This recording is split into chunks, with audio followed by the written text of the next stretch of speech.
أعوذ بالله من الشيطان الرجيم. بسم الله الرحمن الرحيم. لن تنالوا البر حتى تنفقوا مما تحبون وما تنفقوا من شيء فإن الله به عليم. كل الطعام كان حلا لبني إسرائيل إلا ما حرم إسرائيل على نفسه من قبل أن تنزل التوراة. قل فأتوا بالتوراة فاتلوها إن كنتم صادقين. فمن افترى على الله الكذب من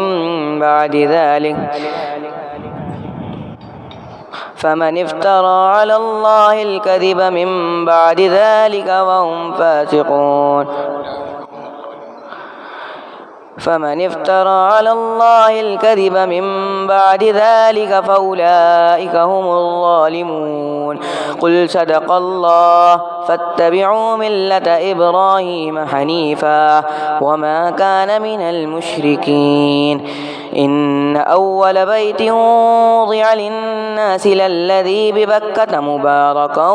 وهدى للعالمين. فيه آيات بينات مقام إبراهيم ومن دخله كان آمنا. ولله على الناس حج البيت من استطاع إليه سبيلا ومن كفر فإن الله غني عن العالمين. قل يا أهل الكتاب لم تكفرون بآيات الله والله شهيد على ما تعملون. قل يا أهل الكتاب لم تصدون عن سبيل الله من آمن تبغونها عوجا وأنتم شهداء وما الله بغافل عما تعملون. يا أيها الذين آمنوا إن تطيعوا فريقا من الذين أوتوا الكتاب يردوكم بعد إيمانكم كافرين. وكيف تكفرون وأنتم تتلى عليكم آيات الله وفيكم رسوله ومن يعتصم بالله فقد هدي إلى صراط مستقيم. صدق الله العظيم.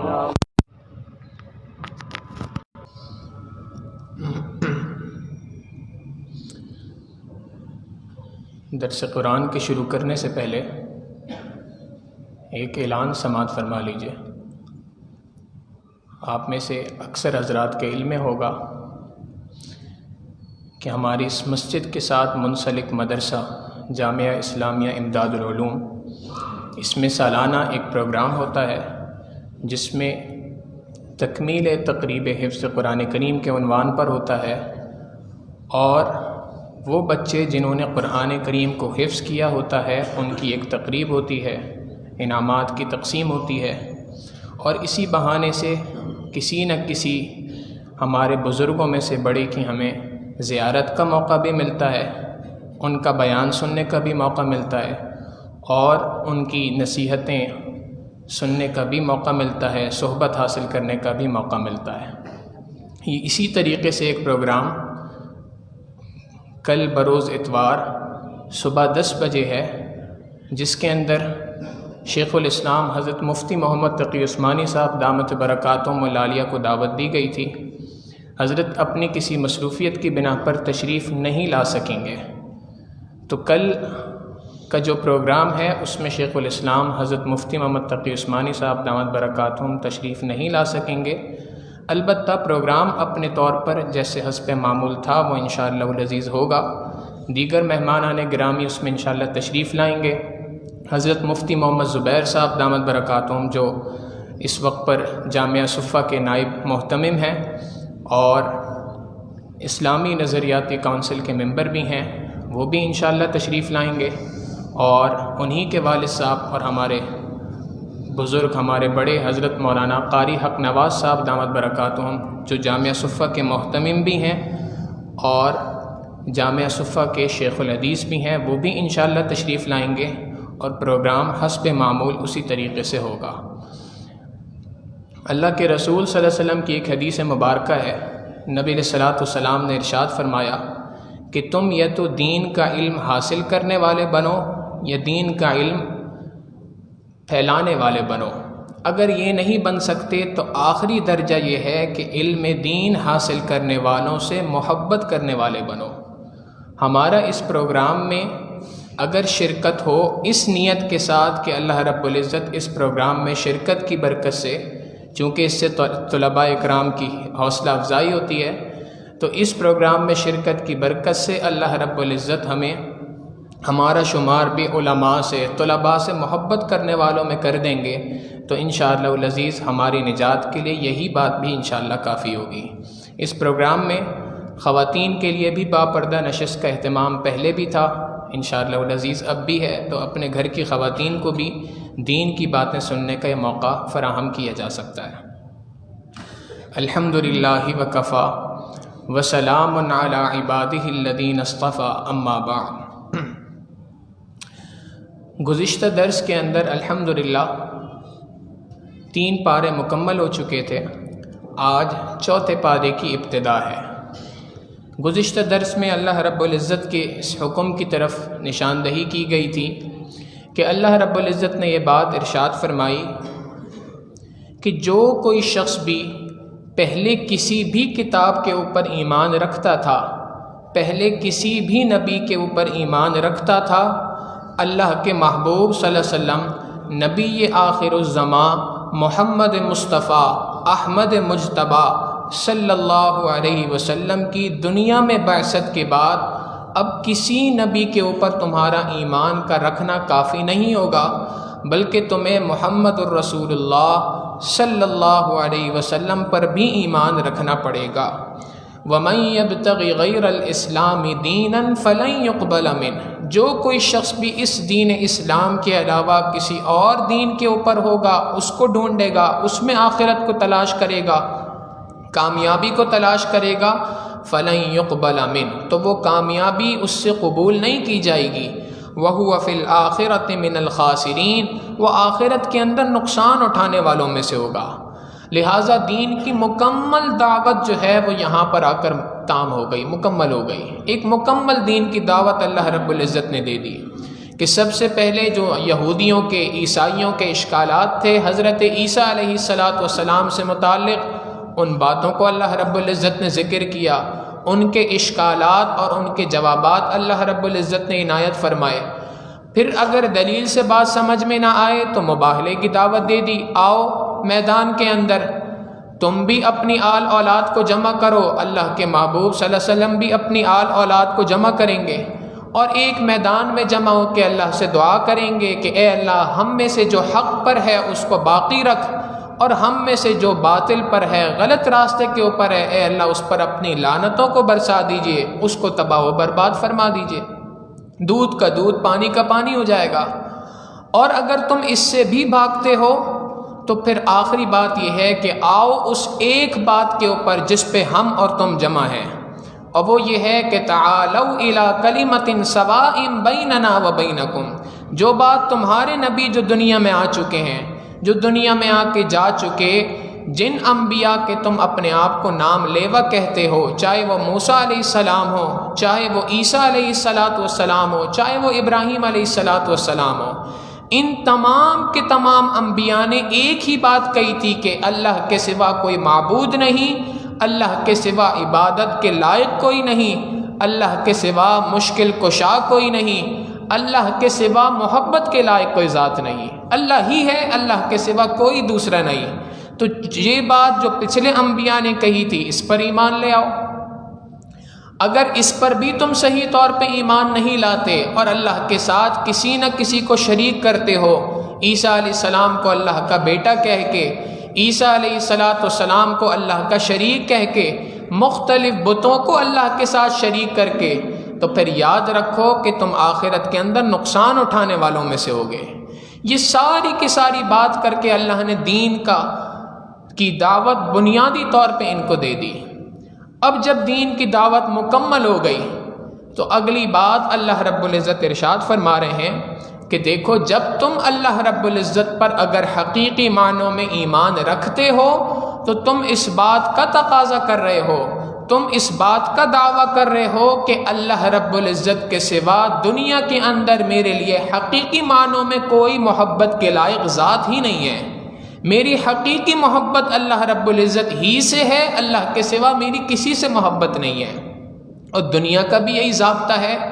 کہ محبوب جس سے محبت کرتا ہے اس کے اوپر اپنے مال کو خرچ کرنے کو فخر سمجھتا ہے۔ لہٰذا اگر تم واقعی اللہ رب العزت سے محبت کرتے ہو تو تمہیں یہ بات سمجھنی چاہیے کہ تمہیں اللہ کے راستے میں اپنے مال کو خرچ کرنا پڑے گا۔ اللہ کے راستے میں مال خرچ کیے بغیر تمہاری محبت کا جو دعویٰ ہے یہ کھوکھلا ہے، یہ دعویٰ مکمل نہیں ہے۔ اب اللہ کے راستے میں خرچ کیا چیز کرنی چاہیے؟ انسان کے پاس اگر عام طور پہ جو روپیہ پیسے سے ہٹ کے جو مال ہوتا ہے وہ 3 طرح کا ہوتا ہے، یا تو سب سے اعلیٰ مال ہوگا، متوسط درمیانے درجے کا مال ہوگا، یا کوئی گھٹیا قسم کی چیز ہوگی۔ تو کیا کوئی گھٹیا چیز اللہ کے راستے میں خرچ کی جائے، متوسط خرچ کی جائے، اعلیٰ ترین چیز خرچ کی جائے؟ اللہ رب العزت نے پیمانہ بتا دیا، تھرمامیٹر بتا دیا، لن تنالوا البر حتى تنفقوا مما تحبون، تم ہرگز نیکوکار نہیں بن سکتے، تم اس وقت تک نیکوکار آدمی نہیں کہلا سکتے یہاں تک کہ تم خرچ کرو اس چیز کو جس کو تم پسند کرتے ہو۔ جو چیز انسان اپنے لیے پسند کرتا ہے، جو اس کی سب سے زیادہ پسندیدہ چیز ہے، اپنی پسندیدہ ترین چیز کو اللہ کے راستے میں خرچ کرو تو یہ حقیقی معنوں میں تمہاری اللہ سے محبت کی دلیل ہے کہ اے اللہ، میں اس چیز کو سب سے زیادہ اپنے دل کے قریب رکھتا تھا، مگر اے اللہ آپ کی محبت اس سے زیادہ ہے، لہٰذا میں اس چیز کو آپ کے راستے میں خرچ کرتا ہوں۔ چنانچہ جب یہ قرآن کریم کی آیت نازل ہوئی تو اللہ کے محبوب صلی اللہ علیہ وسلم کے ایک صحابی ہیں حضرت ابو طلحہ رضی اللہ تعالیٰ عنہ، ان کا ایک باغ تھا اور اس باغ کے ساتھ ایک کنواں بھی تھا۔ اس کنویں کی وجہ سے وہ باغ بھی مشہور تھا بئر حا کے نام سے، چونکہ یہ کنواں بھی بہت بڑا تھا اور اس کے ساتھ باغ بھی بہت زیادہ بڑا تھا جس میں مختلف قسم کے کھجوروں کے درخت لگے ہوئے تھے اور خوب اس سے درخت میں پھل اگا کرتے تھے، کھجور اگا کرتے تھے اور وہ بیچ کر اپنا ان کی سورس آف انکم تھی، تجارت کا ذریعہ تھا ان کی۔ چنانچہ حضرت ابو طلحہ رضی اللہ تعالیٰ عنہ نے جب یہ آیت سنی تو وہ نبی علیہ الصلوۃ والسلام کے پاس آئے، اے اللہ کے محبوب صلی اللہ علیہ وسلم، سب سے زیادہ میرے دل کے قریب چیز یہ میرا کنواں اور اس کے ساتھ منسلک باغ ہے۔ آج کے زمانے کے اعتبار سے بات کی جائے تو کروڑوں روپے کی اس کی مالیت تھی۔ فرمایا اے اللہ کے محبوب صلی اللہ علیہ وسلم، سب سے زیادہ میرے دل کے قریب ہے، میں اس کو آپ کی خدمت میں پیش کرتا ہوں، جیسے مناسب سمجھیں آپ اس کو اللہ کے راستے میں خرچ فرمائیں۔ نبی علیہ الصلوۃ والسلام نے فرمایا بخن بخن، یہ تو بہت ہی زیادہ بہترین قسم کا سودا تم نے کیا، بہت ہی اچھا سودا ہے۔ پھر اللہ کے محبوب صلی اللہ علیہ وسلم نے فرمایا کہ ابو طلحہ، اس باغ کو لے جاؤ اور اس کو اپنے رشتہ داروں کے درمیان اس کو تقسیم کر دو، اور ان کے درمیان اس باغ کو بیچ کر جو پیسہ آئے اس پیسے کو اپنے غریب رشتہ داروں میں خرچ کر دو، تاکہ رشتہ داری کا بھی حق ادا ہو جائے گا اور غریب لوگوں کی مدد بھی ہو جائے گی۔ ابو طلحہ رضی اللہ تعالیٰ عنہ نے ایسے ہی فرمایا۔ تو حقیقی بات یہی ہے کہ اللہ رب العزت کے راستے میں سب سے زیادہ محبوب ترین چیز کو خرچ کیا جائے، اور صحابہ تو صحابہ تھے، صحابہ کی باتیں کیا کرنی، ان کا تو واقعات ایک سے بڑھ کر ایک ہیں، مگر یہ جذبہ امت کے اندر 1400 سال سے چلتا ہوا آ رہا ہے۔ قریب کے زمانے کے ایک بزرگ کا ایک واقعہ بھی سن لیجئے۔ بانی دارالعلوم دیوبند حضرت مولانا قاسم نانوتوی رحمۃ اللہ علیہ بہت بڑی علمی شخصیت تھیں، مگر حال یہ تھا کہ گھر کے اندر غربت تھی، کوئی زیادہ مال و دولت نہیں تھا۔ ایک نواب صاحب تھے، انہوں نے اپنی بیٹی کے نکاح کا پیغام بھیجا حضرت کو کہ میں چاہتا ہوں کہ اپنی بیٹی کی شادی، اپنی بیٹی کا نکاح آپ سے کروں۔ رشتہ طے ہو گیا، حضرت کا نکاح ہو گیا۔ نواب صاحب نے اس زمانے کے اندر اپنی بیٹی کو جب رخصت کیا تو اس کو 1,00,000 روپے کے زیورات بنا کر، روپے نہیں تھے یہ، اس زمانے کے 1,00,000 روپے تھے، کم از کم آج سے 250-300 سال پرانی بات۔ اب وہ 1,00,000 روپے کے زیورات لے کر ان کے ساتھ سج کر حضرت نانوتوی رحمۃ اللہ علیہ کے گھر پہ آئے۔ حضرت نانوتوی رحمۃ اللہ علیہ نے جب ملاقات ہوئی تو فرمایا کہ بھائی نکاح کے مقاصد میں سے ایک اہم مقصد یہ ہے کہ بیوی خاوند کے ذریعے سے اور خاوند بیوی کے ذریعے سے گناہوں سے بچ سکے، اور اس کے لیے ذہنی ہم آہنگی بہت زیادہ ضروری ہوتی ہے۔ آپ کے پاس اتنا مال و دولت اور میں ایک غریب آدمی، ہماری ذہنی ہم آہنگی ہو نہیں سکتی۔ اگر آپ مناسب سمجھیں اور بہتر سمجھیں تو میری رائے تو یہ ہے کہ آپ یہ سارا کا سارا زیور اللہ کے راستے میں خرچ کر دیں، تاہم میری طرف سے کوئی زور زبردستی نہیں ہے۔ جب حضرت نے یہ بات کہی تو اللہ والوں کی زبان میں تاثیر ہوا کرتی ہے، چنانچہ اس کے دل میں بات آئی، انہوں نے اپنی دل کی رضامندی کے ساتھ، خوشی کے ساتھ وہ سارا کا سارا زیور اٹھایا، ایک پوٹی میں بند کیا، حضرت کے ہاتھ میں دے دیا کہ برائے کرم اس کو جا کر صدقہ کر دیں۔ حضرت نے اللہ کے راستے میں خرچ کر دیا، صدقہ کر دیا۔ اس کے بعد دونوں نے زندگی گزارنا شروع کی۔ چند دن گزرے تھے، اس کے بعد حضرت نے نواب صاحب کی جو بیٹی تھی اپنی اہلیہ کو فرمایا کہ بھائی آپ ایک گھر کا بھی چکر لگا کے آ جائیں، میں آپ کو گھر پہ چھوڑ دیتا ہوں، والدین سے مل لیں، ملاقات کر لیں، چند دن گزار کے پھر واپس آ جائیے گا۔ بہت اچھا، واپس چلے گئیں۔ اپنے گھر پہ جب آئیں تو اب مختلف محلے کی خواتین ہیں، مختلف افراد ہیں، عورتیں ہیں جو ملاقات کے لیے آئیں کہ جی دلہن پہلی بار گھر پہ آئی ہے، ہم ملنے کے لیے آتے ہیں۔ اب خواتین جب گھر پہ آئیں اور دیکھا کہ یہ کیسی عورت ہے کہ جس کا ابھی نکاح ہوا ہے، ابھی رخصتی ہوئی ہے، زیادہ وقت نہیں ہوا، نہ کانوں میں کوئی زیور ہے، نہ گلے میں کوئی زیور ہے، نہ ہاتھوں میں کوئی زیور ہے، تو وہ بڑی حیران تھیں۔ انہی میں ایک خاتون تھیں، بوڑھی عورت تھی۔ ہمارے حضرت جب یہ واقعہ سناتے ہیں تو فرماتے ہیں وہ بڑھیا تھی، فتنے کی پڑیا تھی۔ تو بہرحال وہ آئی اور اس نے ایک جملہ کہا، اس نے کہا جی ہاں لگتا ایسا ہے کہ یہ تو اپنے والدین پر بوجھ بنی ہوئی تھی، اور والدین نے بغیر کسی چیز کے، بغیر کسی سونے کے، بغیر کسی زیور کے ایسے ہی رخصت کر دیا۔ اب یہ جو بات تھی وہ اس حضرت کی اہلیہ کے دل پر لگی کہ یہ کیسی بات کر دی، میرے والدین نے تو بہت سارا مال خرچ کیا تھا، یہ میری غلطی ہے کہ میں نے اس سب کے سب کو اللہ کے راستے میں خرچ کر دیا۔ اب آنکھوں سے آنسو بہنا شروع ہو گئے۔ اسی حال میں اپنے والد صاحب سے ملاقات کی۔ نواب صاحب نے کہا بیٹی کیا ہوا؟ جی ایسا ایسا واقعہ پیش آیا۔ نواب صاحب نے کہا بیٹی پریشان کیوں ہوتے ہو؟ نواب صاحب نے 1,00,000 روپے کے مزید زیور بنا کے اس کو دیے اور کہا کہ اب جاؤ۔ اب یہ چلے گئیں۔ حضرت نانوتوی رحمۃ اللہ علیہ نے جب دیکھا تو پھر فرمایا کہ بھائی میں نے آپ پہ کوئی زور زبردستی تو نہیں کی تھی، میں نے تو فقط آپ کو اپنی ایک رائے دی تھی، آپ نے وہ مال خرچ کر دیا، گھر جا کے بتایا، آپ کے والد صاحب نے 1,00,000 کے مزید زیور بنا دیے۔ زیور بنانا تو کوئی عیب نہیں، لیکن میری بدنامی اب آپ کے گھر پہ ہوئی ہوگی کہ جی شاید کہ خاوند نے زبردستی وہ سارا کا سارا مال اللہ کے راستے میں خرچ کرا دیا۔ اور میں نے تو حقیقت یہ ہے کہ یہ بات آپ کو اس لیے کہی تھی کہ یہ سونے کے زیورات تو اصل میں مجھے تو ایسا لگتا ہے جیسا کہ آپ کے ہاتھ اور گلے میں کوئی سانپ بچھو موجود ہوں۔ حضرت کی زبان کی یہ تاثیر تھی کہ وہ حضرت کی اہلیہ خود یہ بات ارشاد فرماتی ہیں کہ حضرت کی زبان سے یہ بات نکلنے تھے، مجھے واقعتاً ایسا لگا کہ جیسے میرے ہاتھوں میں، میرے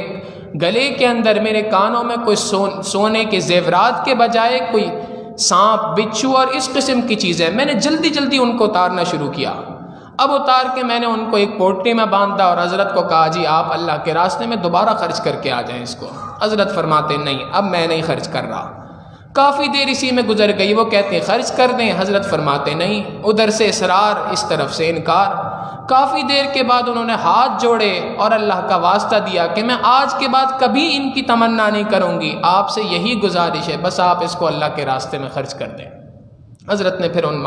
زیورات کو اللہ کے راستے میں خرچ کر دیا۔ حقیقی بات یہی ہے کہ لن تنالوا البر حتی تنفقوا مما تحبون، جو چیز تمہیں اپنے لیے پسند ہے، جس کو تم اپنے لیے سب سے زیادہ محبوب دل کے اندر رکھتے ہو، جب تک کہ اس کو اللہ کے راستے میں خرچ نہیں کر دو گے تم حقیقی معنوں میں نیکوکار نہیں کہلا سکتے۔ اور یہ سلسلہ صرف حضرت نانوتوی رحمۃ اللہ علیہ تک موقوف نہیں تھا۔ آپ دیکھیں مسلمانوں پر بالخصوص الحمدللہ ملک پاکستان کے لوگوں کو اللہ رب العزت نے اس نعمت عطا فرمائی ہے، جہاں کہیں پر بھی کوئی مشکلات پیش آتی ہیں، جب کبھی بھی آواز لگی انہوں نے اپنی اس آواز کے اوپر لبیک کہا۔ کشمیر کے اندر مسلمانوں پہ ظلم ہوتا ابھی بھی ہوتا ہے، مگر جس زمانے میں اس کی ابتدا ہوئی تھی ظلم کی اور بربریت بہت زیادہ اپنے عروج پر تھی، مختلف افراد نے، مختلف تنظیموں نے، مختلف NGOs نے آواز لگائی، مسلمانوں سے اس بات کی اپیل کی کہ وہ اللہ کے راستے میں مال کو خرچ کریں، یہ مال اپنے کشمیری بھائیوں تک ہم پہنچائیں گے۔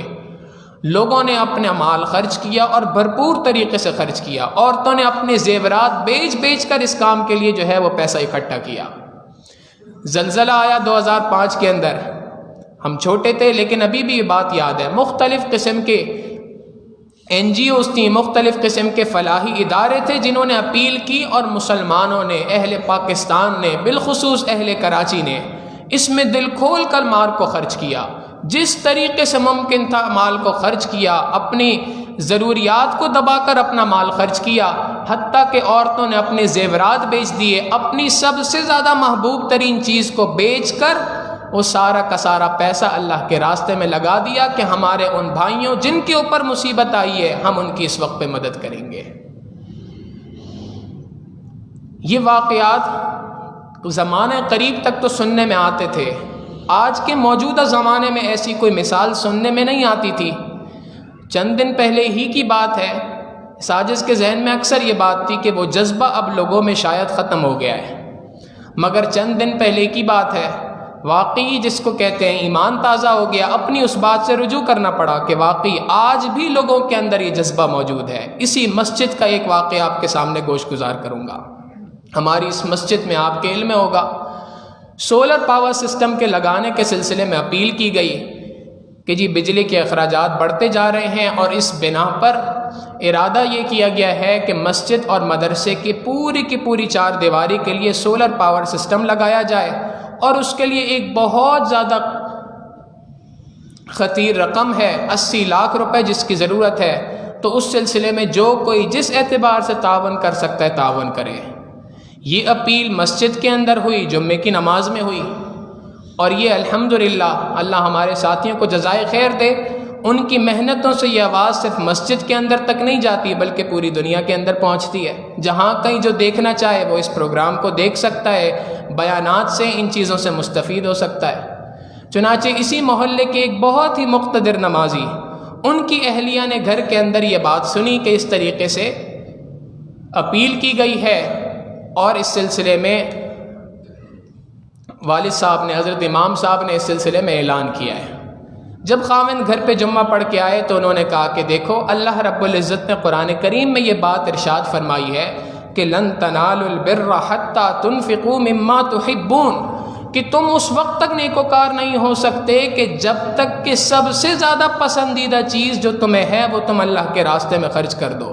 تو میرے پاس کوئی اور زیورات تو ایسے ہیں نہیں، فقط ایک ہی چیز ہے جس سے مجھے بڑی محبت ہے، اور وہ میرے کان کی بالیاں ہیں، لہٰذا میں یہ اتار کے آپ کو دیتی ہوں، یہ بالیاں آپ لے جائیں اور اس کو منوان اسی طریقے سے مسجد کے اندر جمع کروا دیں۔ وہ لے کے آ گئے، وہ بالیاں انہوں نے یہاں پہ جمع کروا دیں۔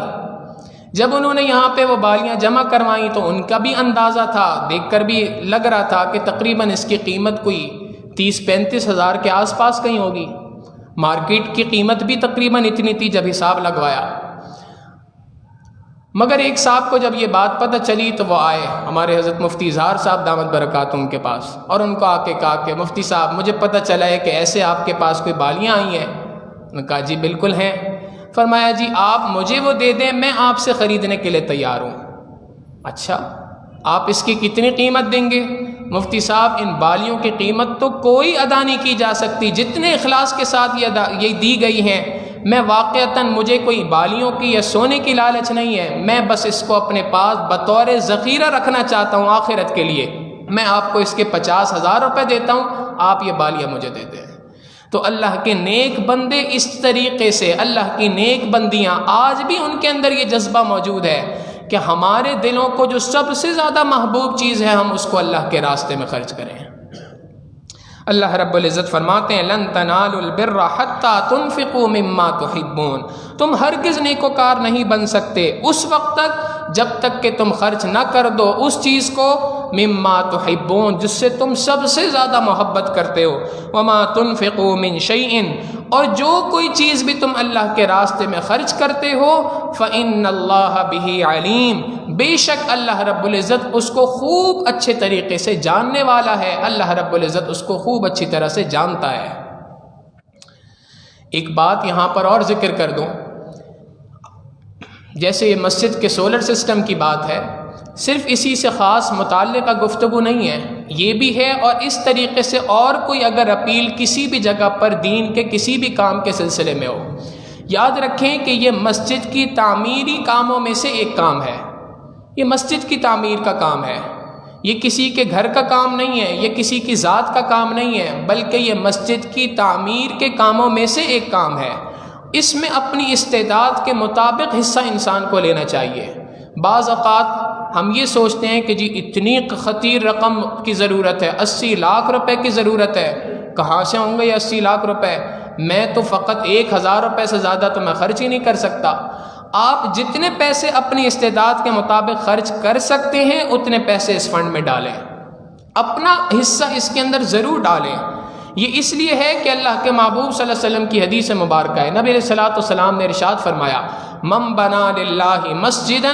بنى اللہ لہ بیتا فی الجنہ، جو کوئی اللہ کی مسجد کے اندر، مسجد کی تعمیر کے اندر حصہ لیتا ہے، مسجد کی تعمیری اخراجات میں کسی قسم کا کوئی بھی حصہ اس کا پڑ جاتا ہے،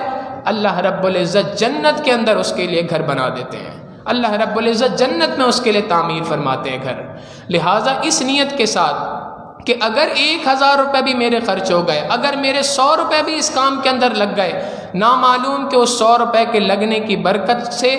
ایک پنکھا شاید چل پڑے، شاید کہ ایک بلب جل پڑے، اس کے نیچے کوئی ایک شخص بیٹھ کر قرآن کریم پڑھے گا، اس کا ثواب بھی مجھ کو پہنچے گا۔ اس نیت کے ساتھ مال کو خرچ کریں اور اس نیت کے ساتھ مسجد کی تعمیراتی کاموں میں حصہ لیں، اللہ رب العزت اس کو انشاءاللہ قبول فرمائیں گے۔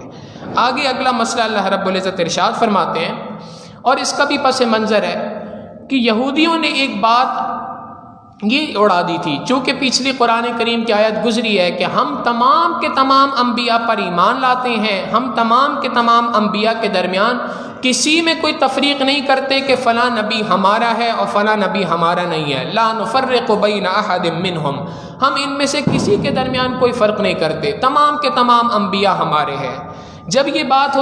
کی گئی تو اس وقت پر بنی اسرائیل میں سے بعض لوگوں نے یہ اعتراض کیا کہ ابراہیم علیہ السلام نے تو اونٹ کے گوشت کو حرام کر دیا تھا اپنے اوپر، ابراہیم علیہ السلام تو اونٹ کا گوشت کھایا نہیں کرتے تھے، جب ابراہیم علیہ السلام اونٹ کا گوشت نہیں کھاتے تھے انہوں نے اپنے اوپر حرام کیا تھا، تو آج یہ امت محمدیہ جو اپنے آپ کو ابراہیم علیہ السلام کا پیروکار بھی کہتی ہے، یہ کیسے اونٹ کے گوشت کو حلال کر دیتی ہے؟ ابراہیم علیہ السلام نے نہ تو اونٹ کا گوشت کھایا تھا، نہ ابراہیم علیہ السلام اونٹ کا دودھ پیا کرتے تھے، اونٹنی کا دودھ نہیں پیا کرتے تھے، تو لہٰذا یہ کیسے یہ کہہ سکتے ہیں کہ ہم ملت ابراہیمی ہی پر ہیں؟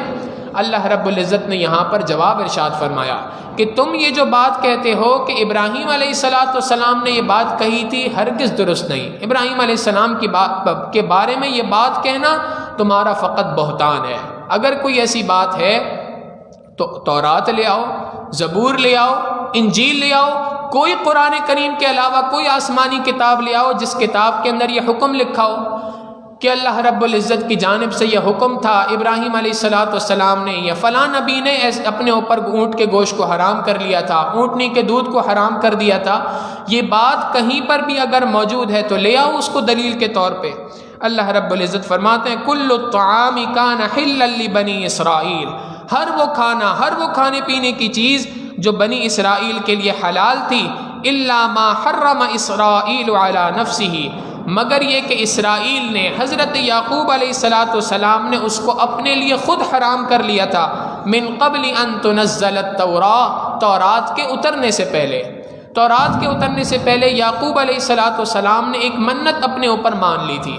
اور وہ منت یہ تھی کہ فلاں کام اگر ہو گیا تو میں اونٹ کا گوشت اتنے دنوں کے لیے نہیں کھاؤں گا۔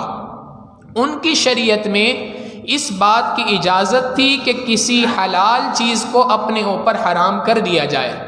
امت محمدیہ میں اس کی اجازت نہیں ہے کہ کوئی بھی شخص یہ بات کہہ لے کہ اگر میرا فلاں کام ہو گیا تو میں اپنے اوپر فلاں حلال چیز کو حرام کر دوں گا۔ ان کی شریعت میں یہ بات جائز تھی، تو لہٰذا حضرت یعقوب علیہ السلام نے اس کو اپنے اوپر حرام کیا تھا، ابراہیم علیہ السلام کی طرف منسوب کرنا درست نہیں ہے۔ اور یہ جو یعقوب علیہ السلام نے اپنے اوپر حرام کیا تھا یہ بھی تورات کے اترنے سے پہلے تھا۔ جب تورات اتر گئی، حکم نازل ہو گیا کہ آج کے بعد کسی بھی حلال کردہ چیز کو تم حرام نہیں کر سکتے، تو اب یعقوب علیہ السلام کے بعد دنیا میں یہ حکم منسوخ ہو گیا۔ اب کسی کے لیے اس بات کی اجازت نہیں ہے۔ جیسے کسی حرام کو کوئی حلال نہیں کر سکتا، ایسے ہی کسی حلال کو کوئی بھی شخص حرام نہیں کر سکتا۔ حتیٰ کہ اللہ کے محبوب صلی اللہ علیہ وسلم نے ایک مرتبہ اپنے لیے شہد کو حرام کر دیا تھا کہ آج کے بعد میں شہد نہیں کھاؤں گا، شہد کا استعمال نہیں کروں گا۔ قرآن کریم کی صورت اتر گئی، یا ایھا النبی لم تحرم ما احل اللہ لک، اے نبی صلی اللہ علیہ وسلم جس چیز کو ہم نے آپ کے اوپر حلال کر دیا آپ نے اس کو اپنے اوپر حرام کیوں کر دیا؟ تبتغی مرضات ازواجک، فقط اپنی ازواج کی، اپنی اہلیہ، اپنی بیویوں کی خوشنودی کی خاطر آپ نے ایسا کر لیا۔ واللہ غفور الرحیم، اللہ رب العزت بڑا بخشنے والا ہے، اس نے آپ کی اس کمی کو، اس کوتاہی کو، اس غلطی کو معاف کر دیا۔ تو نبی علیہ السلام کے لیے یہ بات بھی جائز نہیں، دوسرے کسی نبی کے لیے کیسے جائز ہو سکتی ہے کہ وہ اپنے اوپر کسی حرام چیز کو، کسی حلال چیز کو حرام کر دیں؟ لہٰذا قل، آپ فرما دیجئے، فَأْتُوا بِالتَّوْرَاةِ فَاتْلُوهَا إِن كُنتُمْ صَادِقِينَ، لے آؤ تورات کو اور اس کے اندر پڑھو اگر یہ حکم موجود ہے، اگر تم واقعی اپنی بات میں سچے ہو۔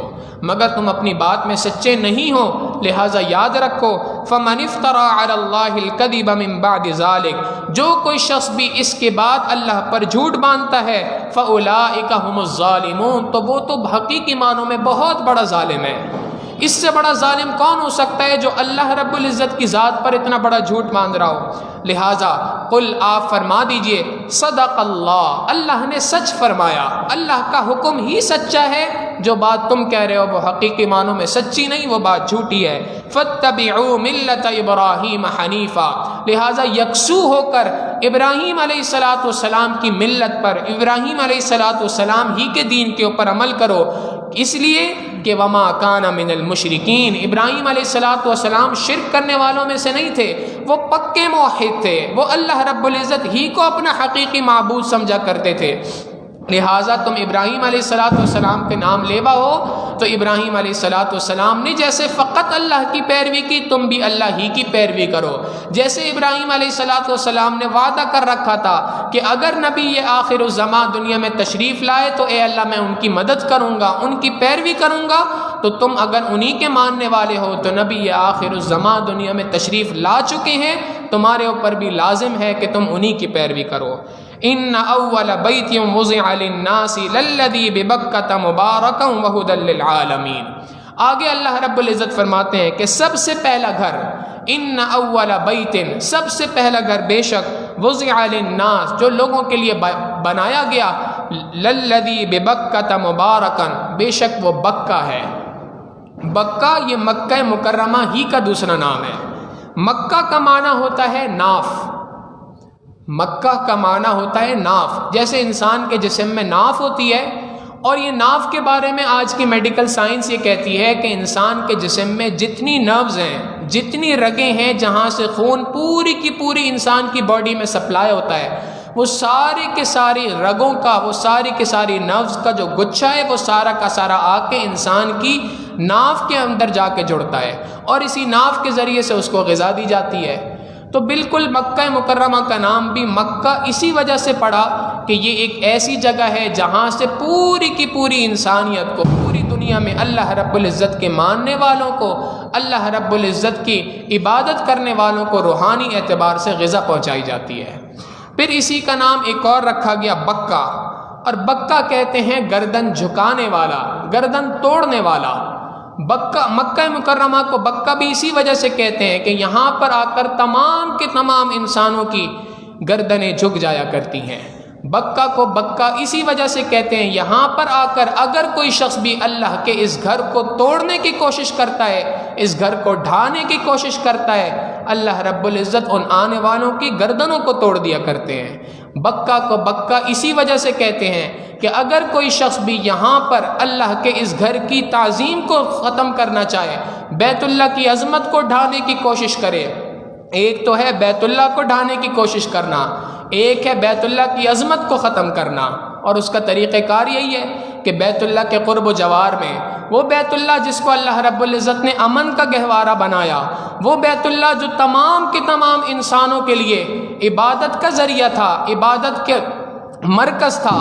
وہ بیت اللہ جو تمام کے تمام انسانوں کے لیے روحانی اعتبار سے اجتماعیت کی جگہ ہے، وہ بیت اللہ جو تمام کے تمام دنیا میں رہنے والے انسانوں کو پکار پکار کے کہتا ہے کہ اللہ کے سوا کوئی دوسرا معبود نہیں، اللہ کے سوا کوئی دوسرا حاجت روا نہیں، اللہ کے سوا کوئی دوسرا مشکل کشا نہیں۔ اس کے پڑوس کے اندر ہی اگر سینما گھر بن رہے ہوں، اسی کے پڑوس کے اندر اگر بتوں کی مندر خانے بن رہے ہوں، تو یہ بیت اللہ کو ڈھانا تو نہیں ہے، لیکن بیت اللہ کی عظمت کو ڈھانا ہے۔ اور یاد رکھیے گا کہ یہ اس بکا اسی شہر کا نام ہے، جو کوئی بھی اس کو یا اس کی عظمت کو ڈھانے کی کوشش کرتا ہے، اللہ رب العزت اس کی گردنوں کو توڑ دیا کرتے ہیں۔ دنیا کے اندر جتنی دین کی دعوتیں ہیں ان کو ختم کرنے کی کوشش کی جا رہی ہے۔ ایک طرف تو یہ کہا جا رہا ہے کہ جی تبلیغی جماعت پر پابندی ہونی چاہیے کیونکہ یہ شرک کرنے والی جماعت ہے۔ اللہ کی شان ہے، جن کا سلوگن یہ ہے، جن کا موٹو یہ ہے، جن کا جو پہچانے ان الفاظ کے ساتھ جاتے ہیں کہ اللہ سے ہوتا ہے، اللہ کے غیر سے نہیں ہوتا، اللہ سے ہونے کا یقین، اللہ کے غیر سے نہ ہونے کا یقین، انہی کو کہا جا رہا ہے یہ شرک کرنے والے ہیں۔ اور اسی کے مقابلے میں دنیا کے تمام وہ افراد جو ناچنے والے، گانے والے ہیں، ان کو بلایا جا رہا ہے، ان کو تعظیم دی جا رہی ہے، ان کی انگلیوں کے فنگر پرنٹس لیے جا رہے ہیں اور ان کو بطور عظمت کے، ان کو بطور نشانی کے وہاں پر سجایا جا رہا ہے، اس جگہ پر جہاں پہ حجر اسود پر ابراہیم علیہ السلام کے نشانات جس جگہ پہ موجود ہیں۔ تو جو بیت اللہ کی عظمت کو کم کرنے کی کوشش کرے گا اس کی گردنیں ٹوٹ جائیں گی۔ یہی وجہ ہے کہ اللہ رب العزت کے محبوب صلی اللہ علیہ وسلم 1400 سال پہلے بتا کے چلے گئے، وَيْلٌ لِّلْعَرَبِ، عرب کے لیے تباہی ہے۔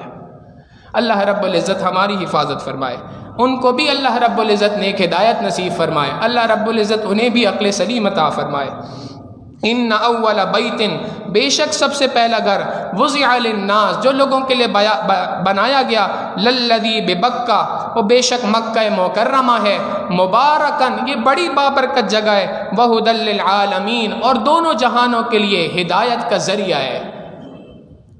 فیہ آیات بینات، اس میں واضح نشانیاں موجود ہیں، مقام ابراہیم، مقام ابراہیم موجود ہے۔ یہ مقام ابراہیم علیہ السلام کے پاؤں کے نشانات ہیں جو ایک پتھر پر ہیں، جس پر کھڑے ہو کر ابراہیم علیہ السلام نے بیت اللہ کی تعمیر فرمائی تھی۔ یہ آج بھی موجود ہے، بیت اللہ کے قریب اس کو ایک جگہ پر نصب کر دیا گیا ہے۔ وَمَن دَخَلَهُ كَانَ آمِنًا، جو کوئی شخص بھی اس میں داخل ہو گیا وہ امن سے ہو گیا، وہ سراپا امن ہو گیا، اس کو امن حاصل ہو گیا۔ ظاہری اعتبار سے، جان کے اعتبار سے امن ہے کہ اللہ رب العزت کا حکم ہے کہ مکہ مکرمہ میں کسی شخص کا خون نہیں بہایا جا سکتا۔ ناحق خون بہانا تو ہر جگہ حرام ہے، جو حق کا خون ہے، جو صحیح خون ہے، مثال کے طور پہ اگر کوئی شخص کسی کو قتل کر کے مکہ مکرمہ کے اندر آ جائے، اس کا خون بھی نہیں بہایا جائے گا، اس کو مکہ مکرمہ سے باہر لا کے اس کو قتل کیا جائے گا۔ پھر اسی طریقے سے کسی جانور کو شکار کے طور پہ بھی یہاں پہ ذبح نہیں کیا جائے گا، چونکہ سراپا امن جگہ ہے۔ تو ظاہری اعتبار سے بھی امن ہے، باطنی اعتبار سے بھی امن ہے۔ نبی علیہ السلام نے ارشاد فرمایا، دجال مکہ مکرمہ اور مدینہ منورہ کے اندر داخل نہیں ہو سکتا، فتنوں کے لیے سد باب ہے، فتنوں کے لیے دیوار ہے کہ یہاں کے اندر فتنے کبھی داخل نہیں ہو سکیں گے انشاءاللہ۔ اور دوسری بات یہ ہے کہ حضرت ابو ذر غفاری رضی اللہ تعالیٰ عنہ کی روایت ہے، وہ فرماتے ہیں کہ میں نے نبی علیہ الصلوۃ والسلام سے پوچھا، اے اللہ کے محبوب صلی اللہ علیہ وسلم، سب سے پہلی عبادت گاہ دنیا کے اندر اللہ رب العزت فرماتے ہیں مکہ مکرمہ ہے، دوسری عبادت گاہ کون سی ہے سب سے اس کے بعد دنیا میں تعمیر ہونے والی؟ نبی علیہ الصلوۃ والسلام نے فرمایا مسجد اقصیٰ۔ اے اللہ کے محبوب صلی اللہ علیہ وسلم، دونوں کے درمیان کتنا فاصلہ ہے؟ نبی علیہ الصلوۃ والسلام نے فرمایا 40 سال کا وقفہ ہے، 40 سال پہلے بیت اللہ کی تعمیر ہوئی، 40 سال کے بعد مسجد اقصیٰ کی تعمیر ہوئی۔ یہ بیت اللہ جس کو ہم کعبہ کہتے ہیں، یہ اصل میں اللہ رب العزت کی تجلیات ذاتیہ کا مرکز ہے۔ یہاں پر اللہ رب العزت کی تجلیات ذاتیہ اترتی ہیں اور پوری دنیا کے اندر تقسیم ہوتی ہیں۔ یہ مکہ مکرمہ 44 اسکوائر فٹ ہے، 44 اسکوائر فٹ، اور یعنی اس کی لمبائی اور چوڑائی 44 فٹ ہے، اور اس کی جو اونچائی ہے وہ 50 فٹ ہے۔ یہ اللہ رب العزت کی جانب سے دنیا کے اندر اللہ کی تجلیات کا مرکز ہے۔ یہاں اللہ نہیں رہتے، بلکہ اللہ رب العزت کی تجلیات یہاں پر اتر کے پوری دنیا کے اندر تقسیم ہوتی ہیں۔ اللہ رب العزت فرماتے ہیں وَلِلَّهِ عَلَى النَّاسِ حِجُّ الْبَيْتِ مَنِ اسْتَطَاعَ إِلَيْهِ سَبِيلًا، لوگوں کے لیے لازم ہے بیت اللہ کا حج کرنا، من استطاع الیہ سبیلا، جو کوئی شخص بھی اس کے راستے کی استطاعت رکھتا ہو، جو کوئی شخص بھی طاقت رکھتا ہو وہاں تک پہنچنے کی، اس کے لیے حج کا کرنا لازم ہے۔ چنانچہ علماء نے لکھا حج ہر اس شخص پہ فرض ہے جو عاقل ہے، بالغ ہے، مسلمان ہے، اس پر کسی قسم کا کوئی قرضہ نہیں ہے، راستہ پرامن ہو، یعنی آج کے زمانے میں کہا جائے کہ اس کے پاس حج کا ویزا موجود ہو، اور چھٹی شرط بتائی کہ سفر کے اخراجات موجود ہو، یہاں سے وہاں تک جانے اور واپس آنے کے اخراجات موجود ہوں، اور ساتویں شرط یہ ہے کہ پیچھے جو گھر والے موجود ہیں ان کی زندگی گزارنے کے اخراجات بھی پیچھے چھوڑ کے جائے۔ یہ 7 شرائط جس شخص کے اندر پائی جائیں اس کے لیے بیت اللہ کا حج کرنا، حج بیت اللہ کرنا یہ لازم ہے، فرض ہے۔ اب بھی اگر نہ چاہے، اب بھی اگر حج نہ کرے تو نبی علیہ الصلوۃ والسلام نے ارشاد فرمایا فَلْيَمُتْ إِنْ شَاءَ يَهُودِيًا أَوْ نَصْرَانِيًا، اس کو چاہیے کہ وہ جیسے چاہے مرے، یہودیوں کے مرے، نصرانیوں کے مرے، اس کی کوئی پرواہ نہیں ہے۔ وَمَنْ كَفَرَ، جو کوئی شخص بھی انکار کرتا ہے، فَإِنَّ اللَّهَ غَنِيٌّ عَنِ الْعَالَمِينَ، بے شک اللہ رب العزت مستغنی ہے، اللہ رب العزت بے پرواہ ہے دونوں جہانوں سے۔ آگے پھر اہل کتاب کو دعوت ہے، قُلْ یا اہل الکتاب، اے اہل کتاب، لِمَ تَکْفُرُونَ بِآیَاتِ اللَّهِ، کیوں تم اللہ کی آیتوں کو، اللہ کی نشانیوں کو، اللہ رب العزت کی طرف سے نازل کی گئی آیتوں کا انکار کرتے ہو؟ واللہ شہید علی ما تعملون، حالانکہ جو کام تم کرتے ہو اس کے اوپر اللہ گواہ ہے، اللہ جانتا ہے، دیکھ رہا ہے جو کام تم دنیا میں کر رہے ہو۔ قل یا اہل الکتاب، اے اہل کتاب، لم تصدون عن سبیل اللہ، تم کیوں اللہ کے راستے سے لوگوں کو روکتے ہو؟ من آمن تبغونہا عوجا، اس شخص کو جو ایمان لے آیا، اس وجہ سے روکتے ہو کہ تم اللہ کے راستے میں کوئی ٹیڑھا پن پیدا کرنا چاہتے ہو۔ وَأَنْتُمْ شُهَدَاء، حالانکہ تم اس بات پر گواہ ہو کہ حقیقی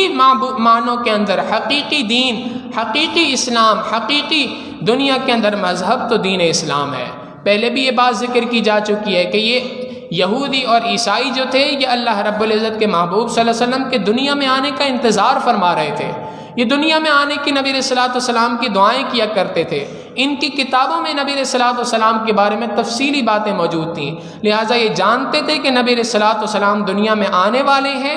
آنے کے بعد جانتے تھے کہ یہی سچے رسول ہیں۔ تو اللہ رب العزت فرما رہے ہیں جب تم اس بات پر خود گواہ ہو تو لوگوں کو اللہ کے راستے سے کیوں روکتے ہو؟ غور کریں، اللہ کے راستے سے میں نکلنے سے روکنا یہ کفار کا کام تھا، یہ یہودیوں کا کام تھا، یہ عیسائیوں کا کام تھا، یہ نصرانیوں کا کام تھا کہ یہ لوگوں کو اللہ کے راستے سے روکا کرتے تھے، بیت اللہ کے حج سے روکا کرتے تھے، لوگوں کو اللہ کی دین کی دعوت پہنچانے سے روکا کرتے تھے، یہ ان لوگوں کا کام تھا۔ آج یہ کام مسلمانوں نے بدقسمتی سے اپنے ذمے لے لیا ہے، یہ مسلمانوں کے ذریعے سے کام ہو رہا ہے کہ مسلمان جو اپنے آپ کو کلمہ گو کہتے ہیں، جو اپنے آپ کو نبی یا آخر الزمان صلی اللہ علیہ وسلم کا امتی کہتے ہیں، یہ وہ افراد کے جو نبی آخر الزمان صلی اللہ علیہ وسلم کی شفاعت کے متمنی ہیں، انہوں نے آج لوگوں کو اللہ کے راستے سے روکنے کا کام اپنے ذمے لے رکھا ہے۔ من آمن تبغونہا عوجا وانتم شہداء، وَمَا اللَّهُ بِغَافِلٍ عَمَّا تَعْمَلُونَ، جو کام تم کرتے ہو دنیا کے اندر